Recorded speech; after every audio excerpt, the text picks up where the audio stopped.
Good afternoon. आज का topic है PCOD, polycystic ovarian disease. Ladies में सबसे ज़्यादा ये प्रॉब्लम देखी जा रही है।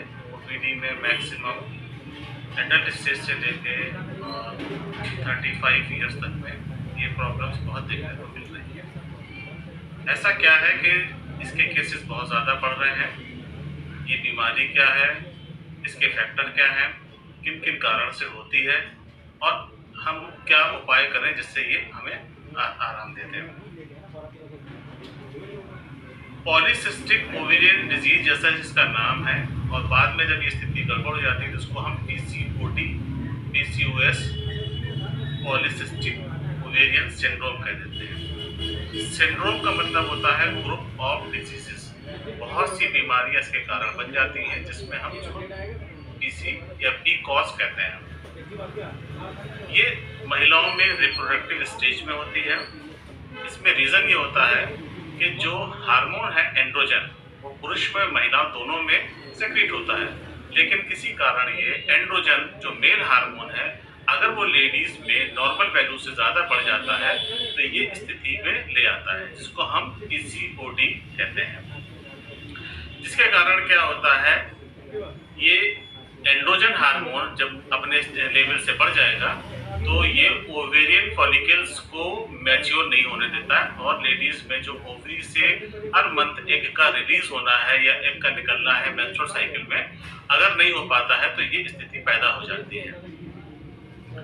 इसके ऐसे कौन कौन से कारक या फैक्टर हैं कि जिनके कारण ये होती है? इसका एग्जैक्ट कॉज जो है अभी भी अननोन है। किन कारणों से होती है इसका अभी तक पता नहीं है, लेकिन उसके कुछ कारक या फैक्टर हैं जिनसे ये चीज हो सकती है। जैसे पहला है शरीर में, ब्लड में हमारे एंड्रोजन हार्मोन का बढ़ जाना। दूसरा है ऑटोसोमल डोमिनेंट डिजीजेस हैं। तीसरा है increase anti Mullerian hormone. Anti Mullerian hormone अगर बढ़ जाता है और उसके साथ साथ एंड्रोजन का भी बढ़ना हार्मोन बढ़ जाता है तो पीसीओडी बन जाती है। दूसरा फैक्टर है इसका insulin resistance. Insulin resistance cells में क्या ऐसा होता है कि जो इससे ये प्रॉब्लम पैदा हो रही है? जब एंड्रोजन हार्मोन बढ़ जाएगा तो सेल से जो इंसुलिन निकल रहा है उसमें रेजिस्टेंस पैदा हो जाती है, रुकावट पैदा हो जाती है, काम करना बंद कर देते हैं। और इंसुलिन का काम होता है कि जो ग्लूकोज है, एक्स्ट्रा हमारा ग्लूकोज आ रहा है, उसको जो है कन्वर्ट करके उसको स्टोर कर दे।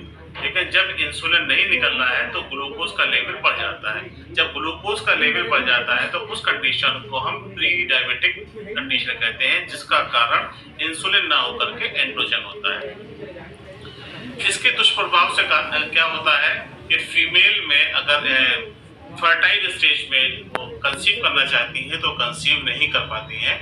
एंड्रोजन बड़े होने के कारण जो फीमेल के एफएसएच है, फॉलिकुलर स्टिमुलेटिंग हार्मोन है, वो सप्रेस हो जाता है और वो ग्रेफिन फॉलिकल्स में से ओवरी में के जो ग्रेफिन फॉलिकल्स में से ओवा को सेक्रेट करने से रोक देता है। तो ओवरी के चारों तरफ, ओवरी में स्वेलिंग आ जाती है और उसके चारों तरफ जो है ये छोटी छोटी सिस्ट बन जाती हैं, जिनको हम सिस्ट कहते हैं, और ये सिस्ट इमेच्योर एग सेल्स से भरी होती है। दूसरा है लो ग्रेड इन्फ्लेमेशन। जब एंड्रोजन हार्मोन बढ़ जाएगा तो एंड्रोजन हार्मोन के बढ़ने की वजह से इसमें WBC एक प्रकार का सब्सटेंस बनाने लगती हैं, और ये सब्सटेंस जो है ब्लड आर्टरीज में जाकर के चिपकने लगता है और उनको थिक करा देता है, जिसके कारण ब्लड का फ्लो नहीं होता है। तो ऐसे लोगों में आगे चल करके जब ये सिंड्रोम की कंडीशन में डेवलप होगा तो उनमें आर्टीरियल और कार्डियक डिजीज यानी हार्ट की और शिराओं की बीमारियां पैदा हो जाती हैं। अगर बहुत ज्यादा एंड्रोजन बढ़ जाएगा तो एंड्रोजन बढ़ने से पहले भी मैंने बताया कि ओवरी से जो एग रिलीज हो रहा है वो रिलीज नहीं करेगा, तो जिससे क्या होगा, फीमेल इनफर्टिलिटी बढ़ जाएगी। तो ऐसी कंडीशन में ये देखा गया है कि जिन लोगों को पीकॉस या पीकॉट की कंडीशन हो जाती है वो इजीली कंसीव नहीं कर पाते हैं, और बराबर ये डॉक्टर के पास चक्कर लगाते रहते हैं कि हम कंसीव नहीं कर पा रहे हैं, ऐसा क्या रीजन है। तो जब उनका डॉक्टर प्रॉपर टेस्ट करते हैं, टेस्ट करने के बाद ये सारी चीजें पता चलती हैं और इसीलिए इसको निकाल देते हैं। दूसरा ये कि इसके अब लक्षण क्या होंगे कि जब इनके लक्षण आप देखेंगे तो जिन लोगों में ऐसे लक्षण दिखाई दे रहे हैं तो वो अपना जाकर के टेस्ट जरूर करा लें। अपने जो भी फैमिली गायनिकोलॉजिस्ट हैं या जो डॉक्टर हैं जिनको वो कंसल्ट करते हैं, तो इन लक्षणों के आधार पर बताइए, तो वो आपके टेस्ट कराएंगे। पहला इसका लक्षण है ओलिगोमिनोरिया। ओलिगोमिनोरिया वो कंडीशन है जिसमें फीमेल में जो मेंसेस होते हैं, तो जो मेंस्ट्रुअल साइकिल है वो एक नॉर्मल रिदम में 28 डेज की होना चाहिए और पूरा राउंड द ईयर होती है। लेकिन इस कंडीशन में क्योंकि आपका एंड्रोजन बढ़ा हुआ है, तो ये 9 साइकिल से ज्यादा साल भर में नहीं होती है। दूसरा है एमिनोरिया। एमिनोरिया कहते हैं कि मेंसेस का बंद हो जाना। अगर बिना मैरिड लाइफ के मेंसेस का 3 या 4 मंथ कंटिन्यू बंद होना, तो ये एक अलार्मिंग सिग्नल है। बहुत सी बीमारियों के लिए है, लेकिन पीकॉट के लिए भी इम्पोर्टेंट है, तो इसमें जाकर के अपने कंसल्टेंट से मिलें और देखें। इनफर्टिलिटी इसमें डेवलप हो जाती है फीमेल्स में, तो जिससे क्या होगा, वही कि एंड्रोजन का लेवल बढ़ रहा है, FSH hormone, female hormone suppress हो रहे हैं, जिनकी वजह से ये सारी संभावना पैदा हो जाएगी। अब हम ऐसा क्या करें कि जिससे कि अच्छा, उसमें इसके बाद एक और चीज आती है कि ऐसे क्या लक्षण होंगे जो दिखाई देंगे। तो फीमेल्स में जो कि नॉर्मली नहीं होता है, मेल टाइप, जैसे मेल्स में दाढ़ी मूछें हैं तो उनके अच्छे मोटे मोटे रोए आ जाएंगे और हाथ पैर भारी हो जाएंगे, आवाज भी उनकी भारी हो जाएगी, पिंपल्स उनके निकलने लगेंगे। तो अगर ये सारे लक्षण दिखाई दे रहे हैं तो अपने डॉक्टर से तुरंत मिलें। अब हमको करना क्या है, हम इससे बचाव कैसे कर सकते हैं, क्योंकि ये एक लाइफस्टाइल डिजीज ये भी बनती जा रही है। तो हमें सबसे पहले अपनी लाइफस्टाइल को चेंज करना है। हम अगर बहुत ज़्यादा चेयर पे बैठते हैं, हमारा जो है सिटिंग शेड्यूल बहुत ज़्यादा है, तो हमको डेली मॉर्निंग वॉक करना है। जंक फूड्स और फैटी, फ्राइड, ऑयली बाहर का खाना, इनको हमें बंद करने की कोशिश करना चाहिए।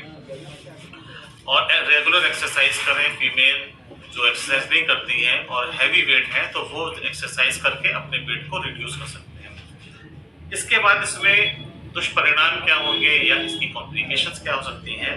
तो पहला इसका कॉम्प्लिकेशन होता है इनफर्टिलिटी, यानी कि ऐसी महिलाओं में बच्चे पैदा होने नहीं हो पाते हैं, और जिसका कारण जो है हार्मोन होता है। दूसरा है गेस्टेशनल डायबिटीज। अक्सर देखा गया है कि लेडी प्रेग्नेंट हो गई और उनको जब चेक कराया गया रूटीन चेकअप में, तो उनका शुगर लेवल बहुत ज़्यादा बढ़ रहा है। तो इससे पहले उनको कभी डायबिटीज थी नहीं, ये कंट्रोल में आ जाती है, और यही रीज़न होता है कि पहले उनको प्रॉब्लम रही होगी और उसको अननोटिस किया गया, और ये गेस्टेशनल डायबिटीज है। मिसकैरेजेस होंगे, इसमें बड़े कॉमन प्रॉब्लम है। अगर मिसकैरेजेस किसी फीमेल को हो रहे हैं तो वो जरूर दिखाए जाते हैं।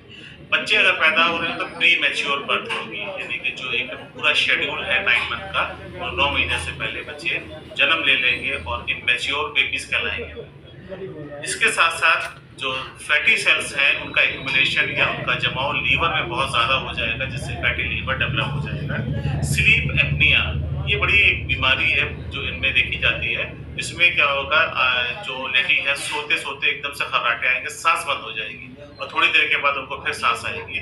तो ये कंडीशन कहलाती है स्लीप एपनिया। दूसरे और जो इसके परिणाम निकलते हैं, जो कारक बनते हैं, वो है एंजाइटी है। एंजाइटी के बाद डिप्रेशन, डिप्रेशन के बाद आपका एक आता है यूट्राइन कैंसर। यूट्राइन कैंसर तक बनने की संभावना हो सकती है। तो ये सारे जो हमने आपको फैक्टर बताए हैं, अगर ऐसा होता है तो आप अपने नियर बाय डॉक्टर से मिलें और उनसे प्रॉपर ट्रीटमेंट लें। और अगर आपको हमारा ये चैनल बहुत ही इंफॉर्मेटिव लग रहा है तो इसको प्लीज़ सब्सक्राइब करें और फॉरवर्ड भी कर दें।